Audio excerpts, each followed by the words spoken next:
বাংলাদেশের এক ক্রিয়েটর বলছে আমাদের খাদানের চেয়ে নাকি ওদের বরবাদ অনেক হিট।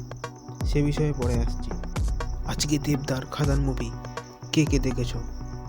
বাংলা ইন্ডাস্ট্রিতে এই মনে হয় প্রথম এত বাজারের একটি সিনেমা হলো। ও ভাই, ট্রেলারটা তো অসাধারণ। প্রত্যেক কটি গান ভালো, তার মধ্যে কিছুটি হলো সুপারহিট গান। সত্যি দেবদা দেখিয়ে দিয়েছে যে বাংলা ইন্ডাস্ট্রি কিছু করতে পারে। পুরো আগুন, পুরো আগুন। এত সুন্দর একটি কাহিনী, জাস্ট অসাধারণ। বাংলাদেশের এক ক্রিয়েটর বলছে খাদানের চেয়ে বরবাদ নাকি বেশি হিট। তো বলি ভাই, তোরা অনেক বাচ্চা আছিস, খাদানের মতো সিনেমা আগামী 100 বছরেও তোরা বানাতে পারবি না।